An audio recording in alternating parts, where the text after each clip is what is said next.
अब हम लोग स्ट्रक्चर ऑफ एटम के बारे में पढ़ेंगे। तो पिछले चैप्टर में हमने डाल्टन एटॉमिक थ्योरी देखी, जो ये कहती थी कि कोई भी एटम इनडिविजिबल है and atom is the smallest entity of a matter. लेकिन जैसे जैसे साइंस एवॉल्व हुई और लोगों ने एटम को अच्छे से स्टडी करना शुरू किया, तो उन्होंने पाया कि एटम जो है वो इनडिविजिबल नहीं है, it is further divisible into electrons, protons and neutrons. इनके बारे में थोड़ा थोड़ा हम क्लास 9 से जानते हैं। अब हम लोग उन इलेक्ट्रॉन, प्रोटॉन, न्यूट्रॉन का डिस्ट्रीब्यूशन एटम में कैसे है उसको थोड़ा सा बेटर तरीके से समझने की कोशिश करेंगे। तो ये सारी कहानी शुरू हुई कैथोड रे ट्यूब एक्सपेरिमेंट से। लोग ये चाह रहे थे किसी तरीके से गैसेस के थ्रू करंट पास करा दें, तो उन्होंने कैथोड रे ट्यूब ली, जैसे कि यहाँ पर ये दिखाई दे रही है। यहाँ पर इस ट्यूब में एक तरफ एक कैथोड ले लिया, इधर ये एनोड ले लिया और यहाँ पर हाई वोल्टेज दिया, तो बहुत हाई वोल्टेज देने पर भी गैस कंडक्ट नहीं करी। फिर जब वैक्यूम लगा करके वेरी हाई वैक्यूम क्रिएट किया, तो यहाँ पर लोगों ने क्या पाया कि एक रे निकल रही थी, एक डिस्चार्ज मिला जो कि कैथोड से एनोड की तरफ जा रहा था। इस डिस्चार्ज को लोगों ने कैथोड रे का नाम दिया। ये जो कैथोड रेस थी, ये कैथोड से एनोड की तरफ जाती थी। ये फ्लोरोसेंस प्रोड्यूस करती थी, यानी कि अगर सपोज करो किसी फ्लोरोसेंट मटेरियल पे इनको हिट कराएं तो ये चमकती थी। इनको जब इलेक्ट्रिक और मैग्नेटिक फील्ड से पास कराया गया तो इनमें डिफ्लेक्शन होता था। अब इलेक्ट्रिक और मैग्नेटिक फील्ड में डिफ्लेक्शन का मतलब क्या था कि ये चार्ज पार्टिकल हैं और जो डिफ्लेक्शन का सेंस था वो ऐसा था कि ये नेगेटिवली चार्ज पार्टिकल लगे। और ये जो चीज थी ये independent of nature of gas थी। जे थॉमसन ने एक्सपेरिमेंट करके इसको जब एनालाइज किया तो उन्होंने पाया कि मैं कोई भी गैस लूं, जो कैथोड रेज हैं वो आइडेंटिकल निकलती हैं। इन सारी बातों से ये पता चला कि बेसिकली ये जो एटम है, जो कि मुझको न्यूट्रल दिखाई देता है, ये न्यूट्रल नहीं है, it can further be divided. इसमें ये कोई नेगेटिवली चार्ज पार्टिकल निकल रहे हैं बिकॉज वो इलेक्ट्रिक और मैग्नेटिक फील्ड से इस तरीके से डिफ्लेक्ट होते थे। और ये जो पार्टिकल सब तरह की गैसेस में पाए जाते हैं, यानी कि सब तरह की गैसेस में आइडेंटिकल पार्टिकल पाए जाते हैं। लोगों ने इस पार्टिकल का नाम इलेक्ट्रॉन रखा। अब इस इलेक्ट्रॉन को जब जे थॉमसन ने स्टडी किया तो उन्होंने क्या किया कि सपोज करो मेरे पास एक बीम है जिसको मैं इलेक्ट्रिक और मैग्नेटिक फील्ड से पास कराता हूँ। सपोज करो मैं ये वाली चीज पॉजिटिव कर देता हूँ या नेगेटिव कर देता हूँ, यहाँ पर मैग्नेटिक फील्ड भी है कुछ परपेंडिकुलर टू इट इस डायरेक्शन में। तो जब ये बीम निकल करके इससे जाएगी तो ये बीम डिफ्लेक्ट हो जाएगी टूवर्ड्स पॉजिटिव प्लेट।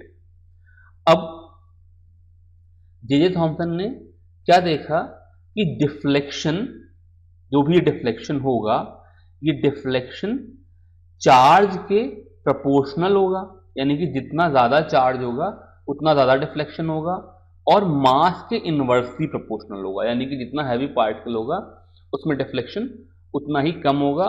तो किसी तरीके से स्टडी करके जे थॉमसन ने इस पार्टिकल का charge by mass ratio Q by M निकाल लिया, जिसकी वैल्यू आ गई 1.759 into 10 to the power of 11 coulomb पर किलोग्राम। और ये जो चार्ज बाई मास रेशो था ये अलग अलग गैसेस से निकलने वाली जो ये कैथोड रेस थी उनके लिए आइडेंटिकल था। उसके बाद एक साइंटिस्ट थे मिलिकन, उन्होंने अपना मिलिकन ऑयल ड्रॉप एक्सपेरिमेंट किया, जिसके डिटेल में हम लोग नहीं जाएंगे। और वहां से उन्होंने किसी तरीके से चार्ज ऑफ इलेक्ट्रॉन निकाल लिया, और ये charge 1.6 into 10 to the power of -19 coulomb निकल करके आया। तो यानी कि जो ये पार्टिकल इलेक्ट्रॉन था इसके ऊपर 1.6 into 10 to the power of -19 coulomb का चार्ज था। एक्चुअली मुझे -1.6 कहना चाहिए बिकॉज ये नेगेटिवली चार्ज है, और इसका charge by mass ratio 1.759 into 10 to the power of 11 था। तो यहां से अगर मैं इसका मास निकालना चाहूं तो उसकी वैल्यू हो जाएगी charge upon charge by mass. इसकी वैल्यू हो जाएगी 1.6 into 10 to the power of -19 upon 1.759 into 10 to the power of 11। और इसको जब सॉल्व करते हैं उसकी वैल्यू 9.1 इंटू 10⁻⁻31 किलोग्राम आ जाती है। इस तरीके से लोगों ने इलेक्ट्रॉन को करेक्टराइज कर लिया। अब उसके बाद जब इलेक्ट्रॉन निकल करके आ गया तो क्लियरली इसका मतलब जो मेरा एटम है वो इलेक्ट्रिकली न्यूट्रल है। अब जब इलेक्ट्रॉन निकल करके आ गया और एटम इलेक्ट्रिकली न्यूट्रल है, इसका मतलब जरूर इसमें कुछ पॉजिटिव चार्ज पार्टिकल भी होंगे। तो उन पॉजिटिव चार्ज पार्टिकल को ढूंढने के लिए लोगों ने परफोरेटेड इलेक्ट्रोड्स यूज किए। उन्होंने ऐसे इलेक्ट्रोड्स यूज किए जिनमें छेद थे और उन परफोरेटेड इलेक्ट्रोड्स के थ्रू एनोड से कैथोड की तरफ जाने वाली एक रे मिली जिसको लोगों ने कैनाल रे या एनोड रे कहा। ये एनोड से कैथोड की तरफ जाती थी। चार्ज बाई मास रेशो इसका नेचर ऑफ गैस पे डिपेंडेंट था। इसमें भी डिफ्लेक्शन होता था इलेक्ट्रिक और मैग्नेटिक फील्ड की वजह से, लेकिन ये जो डिफ्लेक्शन था ये अपोजिट था, यानी कि ये पॉजिटिव चार्ज की तरह बिहेव करती थी। और उसमें से कुछ पार्टिकल ऐसे थे जिनमें इलेक्ट्रॉन का जैसा चार्ज था उसका मल्टीपल चार्ज भी था, यानी कि जरूरी नहीं था उसमें खाली 1.6 इंटू 10⁻⁻19 कूलम का चार्ज हो। कई बार 2 इंटू 1.6 इंटू 10⁻⁻19 या 3 इंटू 1.6 इंटू 10⁻⁻19 कूलम का चार्ज भी होता था। ये जो पार्टिकल्स थे इन सब में सबसे हल्का पार्टिकल, यानी कि जिसका चार्ज बाई मास रेशियो सबसे ज्यादा हो, वो हाइड्रोजन एटम का था। तो हाइड्रोजन एटम के इस पार्टिकल को लोगों ने प्रोटॉन कह दिया। इस तरीके से इलेक्ट्रॉन और प्रोटॉन डिस्कवर हो गए। उसके बाद चैडविक एक साइंटिस्ट थे, उन्होंने एक नया पार्टिकल खोजा न्यूट्रॉन, जो कि उन्होंने बेरिलियम के पार्टिकल को के ऊपर अल्फा पार्टिकल बम्बार्ड कराया और उससे निकल करके आया। इस तरीके से अब मेरे पास ये तीनों फंडामेंटल पार्टिकल इलेक्ट्रॉन, प्रोटॉन और न्यूट्रॉन आ गए। तो ये कैथोड रे, एनोड रे, इन सब के बारे में हम लोग क्लास 9th में पहले ही पढ़ चुके हैं। यहाँ से हम लोग स्ट्रक्चर ऑफ एटम के बारे में पढ़ेंगे। तो जब ये पता चल गया कि एटम में इलेक्ट्रॉन, प्रोटॉन, न्यूट्रॉन जैसी चीजें हैं, तो सबसे पहला जो मॉडल एटम का दिया वो जे थॉमसन ने दिया। उन्होंने क्या देखा कि जो इलेक्ट्रॉन्स है वो एटम में से निकल करके आ जाते हैं, लेकिन जो पॉजिटिव चार्ज है वो आपस में सेपरेट नहीं होता है। इस चीज के बेसिस पे उन्होंने अपना प्लम पुडिंग मॉडल या वाटरमेलन मॉडल दिया, जिसका बेसिक आइडिया ये था कि जो एटम है वो वाटरमेलन की तरह से है, जिसका पॉजिटिव चार्ज पूरे स्फीयर पे डिस्ट्रीब्यूटेड है। जैसा यहाँ पर हमने दिखाया, spherical cloud of positive charge distributed over the whole atom, और electron are small particles which are embedded into this positive charge. इस पॉजिटिव चार्ज के अंदर इलेक्ट्रॉन वैसे ही रखे हुए हैं जैसे वाटरमेलन में बीज रखे होते हैं। जिस तरीके से तरबूज के अंदर बीज होते हैं, वैसे ही जैसे तरबूज का गूदा होता है, उस तरीके से उसमें ये पॉजिटिव चार्ज है, और जिस तरीके से उसमें बीज होते हैं इस तरीके से उसमें इलेक्ट्रॉन है। जब मैं इसको इलेक्ट्रिक फील्ड में रखता हूँ, जब मैं इसको कैथोड रे ट्यूब में रखता हूँ, तो जो इलेक्ट्रॉन्स हैं ये निकल करके बाहर आ जाते हैं और बाकी बचा पूरा एटम पॉजिटिवली चार्ज होकर के एनोड रे की तरह अलग मूव कर जाता है। ये जो जे थॉमसन का मॉडल था, ये किसी एक्सपेरिमेंटल एनालिसिस पे नहीं बेस्ड, ये जो खाली कैथोड रे ट्यूब के एक्सपेरिमेंट थे उसके ऊपर बेस्ड था।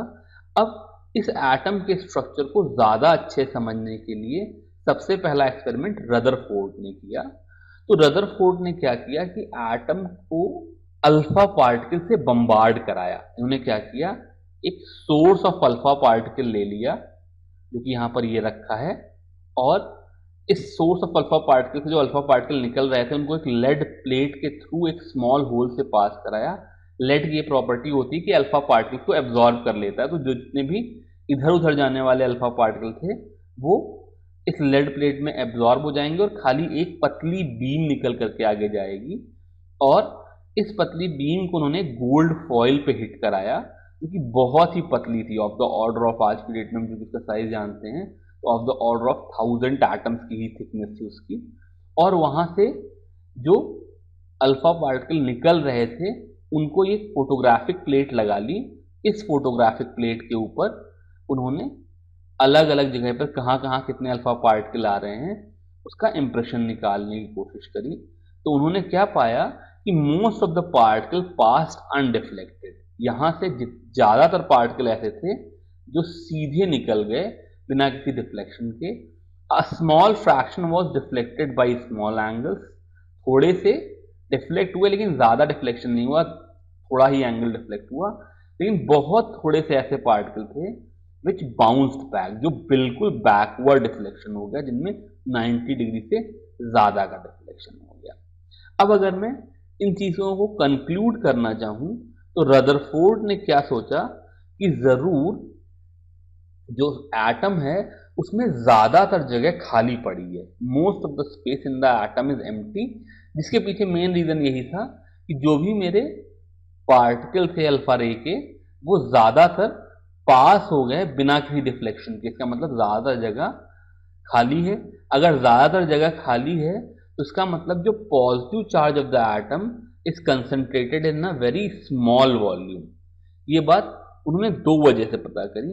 एक तो अगर मान लो जैसा जे थॉम्सन का मॉडल था, अगर वैसा मॉडल सही होता तो जो पॉजिटिव चार्ज था वो बड़े जगह पे डिस्पर्स था, इसका मतलब ज़्यादातर अल्फा पार्टिकल्स को डिविएट होना चाहिए था और उनको ज़्यादा डिफ्लेक्शन नहीं करना चाहिए था। यानी कि अगर मान लो मैं 100 पार्टिकल भेजता हूँ तो 100 में से 95 डिफ्लेक्ट होंगे, लेकिन उनका पॉजिटिव चार्ज इतना वीक होगा कि उन 95 में से जो डिफ्लेक्शन होगा वो कोई 1 डिग्री 2 डिग्री 5 डिग्री इस तरीके का ही होगा। लेकिन यहाँ पर ऐसा ऑब्जर्वेशन नहीं मिला। यहाँ पर क्या पता चला कि ज़्यादातर तो सीधे निकल गए और जो डिफ्लेक्ट हुए उनमें कुछ ऐसे थे जो कि बिल्कुल ही डिफ्लेक्ट हो गए। अब इस तरह का डिफ्लेक्शन तभी पॉसिबल है अगर पॉजिटिव चार्ज एक बहुत ही स्मॉल वॉल्यूम में कंसंट्रेटेड हो। उन्होंने कैलकुलेशन करके देखा, जो कि हम लोग यहाँ पर नहीं करेंगे केमिस्ट्री में, और उन्होंने ये पाया कि जो साइज ऑफ द न्यूक्लियस है it is very very less than as compare to the size of atom. To be precise, जहाँ पर मेरा एटम का size 10 to the power of -10 metre का होता है, न्यूक्लियस का size 10 to the power of -15 metre का होता है। इन दोनों नंबर्स को अगर मैं रिलेट करना चाहूँ तो जो radius of nucleus by radius of atom है, इसकी value 10 to the power of -5 है। अगर मैं अज्यूम करूँ कि मेरा जो न्यूक्लियस है वो एक क्रिकेट बॉल के ऑर्डर का है, तो इसका मतलब जो मेरा एटम होगा उसका रेडियस कुछ 3 या 4 किलोमीटर होगा। That will be of the size of a small city. कुछ इस तरह का डिस्ट्रीब्यूशन था न्यूक्लियस का इन दैट एटम। अब जब ये पता चल गया कि सेंटर में एक पॉजिटिवली चार्ज न्यूक्लियस रखा हुआ है और उसके चारों तरफ इलेक्ट्रॉन्स हैं, तो अब अगर इलेक्ट्रॉन और प्रोटॉन आसपास हैं तो इलेक्ट्रॉन को ढंग से अट्रैक्ट होकर के इस प्रोटॉन के अंदर चले जाना चाहिए। नेगेटिव और पॉजिटिव चार्ज एक साथ एग्जिस्ट नहीं कर सकते। तो ऐसा ही खेल ग्रेविटी में हो रहा है। जैसे मान लो अर्थ है, इस सन की तरफ अट्रैक्ट हो रही है, तो ढंग से अर्थ को सन के अंदर चले जाना चाहिए, लेकिन अर्थ सन के अंदर नहीं जाती है बिकॉज अर्थ सन के चारों तरफ घूम रही है। तो रदरफोर्ड ने प्लैनेटरी मोशन से ही इंस्पिरेशन लेकर के इस मॉडल को प्लैनेटरी मॉडल की तरह से रखा। उन्होंने कहा कि सेंटर में मेरे पास एक न्यूक्लियस है और इलेक्ट्रॉन्स इस न्यूक्लियस के चारों तरफ एक सर्कल में घूम रहे हैं, और इनके ऊपर लगने वाला जो इलेक्ट्रोस्टैटिक फोर्स है, जो force of attraction between electron and proton है, वो इस सर्कुलर मोशन के लिए रिक्वायर्ड सेंट्रीपिटल फोर्स दे रहा है। इसलिए इलेक्ट्रॉन जो है वो न्यूक्लियस में गिर नहीं जा रहा है, उसके चारों तरफ घूम रहा है। अब ये जो रदरफोर्ड का मॉडल था ये बिल्कुल वैसा ही था जिस तरीके से अर्थ सन के चारों तरफ घूमती है, लेकिन अर्थ के मोशन में और इलेक्ट्रॉन के मोशन में थोड़ा सा दिक्कत आ गई। ये जो दिक्कत है इसको हम बहुत डिटेल में समझ नहीं सकते बिकॉज ये चीज़ क्लास 11th और 12th के लेवल से ऊपर है, लेकिन फिर भी मैं थोड़ा थोड़ा समझाने की कोशिश करता हूँ। तो हुआ क्या कि जिस तरीके से अर्थ सन के चारों तरफ घूम रही है, अगर उसी तरीके से इलेक्ट्रॉन प्रोटॉन के चारों तरफ घूमे तो ये जो मोशन होगा ये इलेक्ट्रॉन का एक्सेलरेटेड मोशन होगा। और उसी समय में एक नई थ्योरी निकल के आ रही थी जिसको मैं इलेक्ट्रोडायनेमिक्स कहता हूँ। मैक्सवेल करके एक साइंटिस्ट थे, उन्होंने कुछ स्टडी करके बताया कि अगर कोई इलेक्ट्रॉन एक्सेलरेट हो रहा है तो उस इलेक्ट्रॉन को, यानी कि सपोज करो मेरा न्यूक्लियस है और इसके चारों तरफ इलेक्ट्रॉन जो कि एक्सेलरेट हो रहा है, तो इस एक्सेलरेटेड इलेक्ट्रॉन को अपनी एनर्जी लूज करनी चाहिए, जिसकी वजह से वो धीरे धीरे स्पाइरल आउट करके न्यूक्लियस में गिर जाएगा।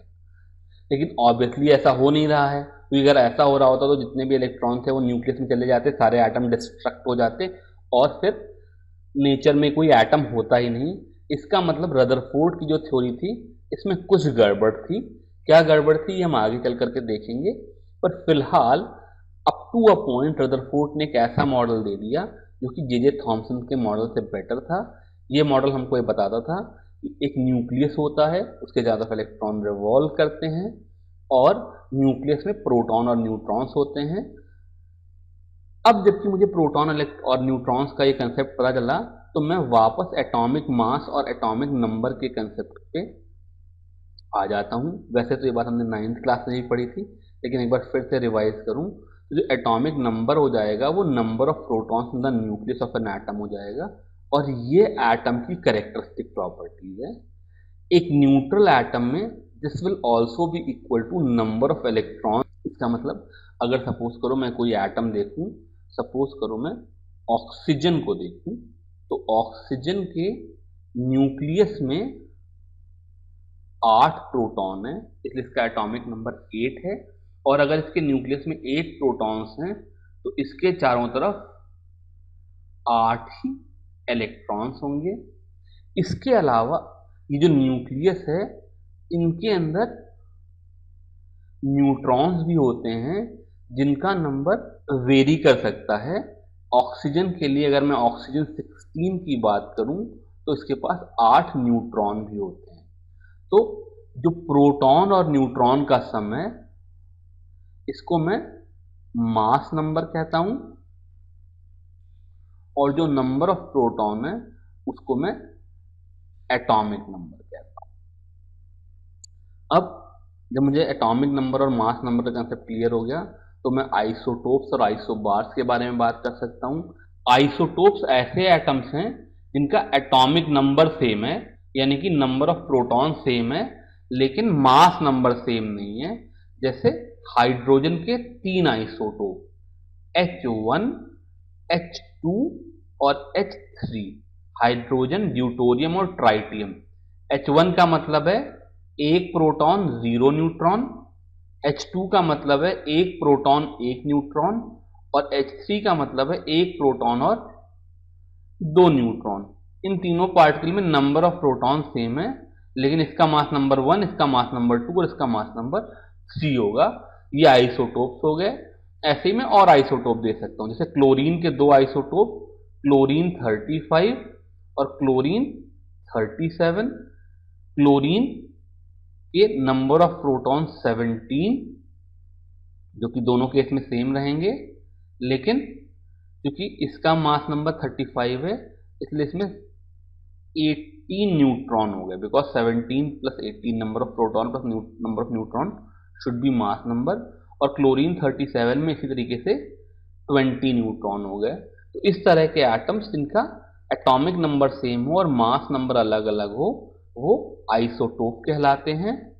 इसके ऑपोजिट आइसोबार ऐसे चीजें हैं जिनका मास नंबर सेम हो लेकिन एटॉमिक नंबर डिफरेंट हो, जैसे कार्बन 14 और नाइट्रोजन 14।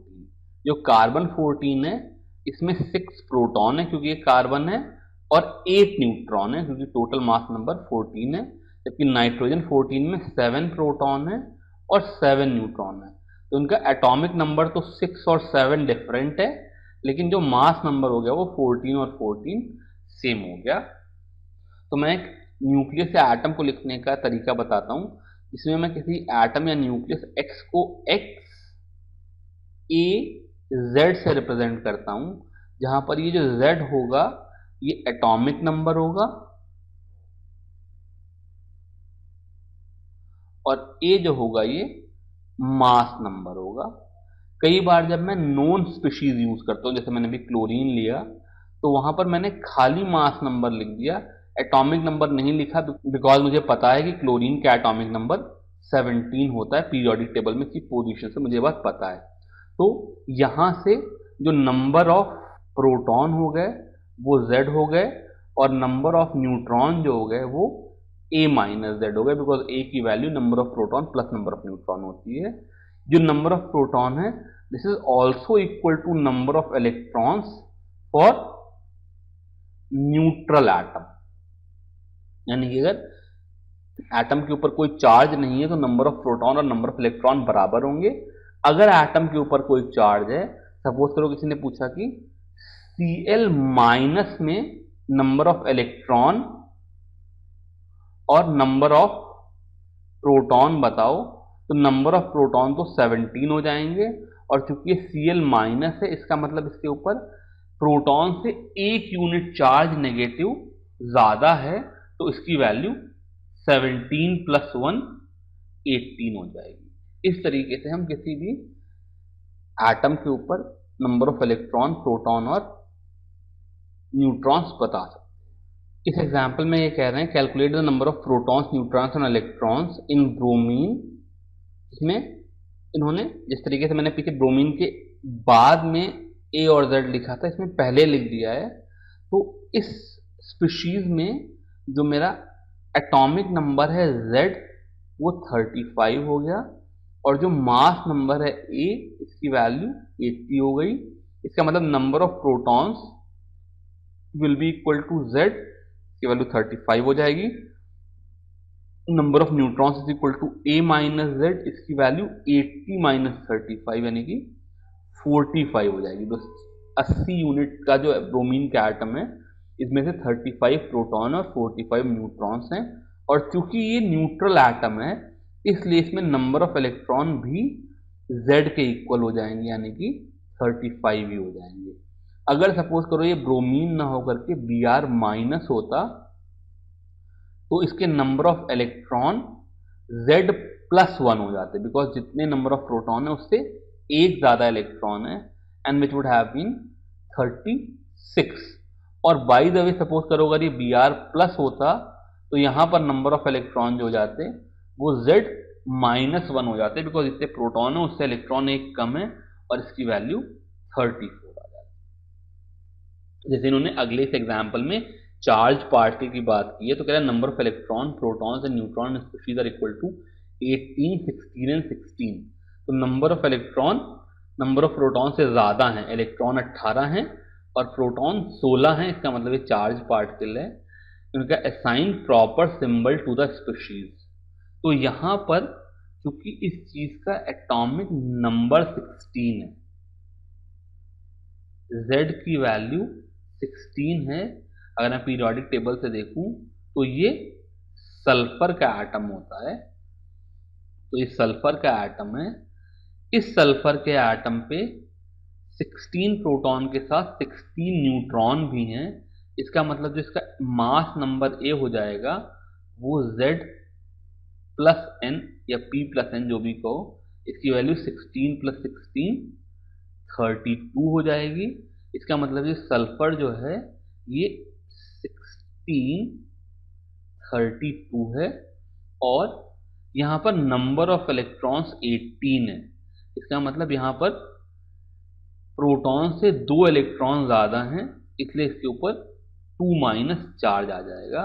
तो ये सल्फाइड आयन है जहां पे सल्फर का मास नंबर 32 है। तो मैं इसको 32S16 2 माइनस से रिप्रेजेंट करूंगा।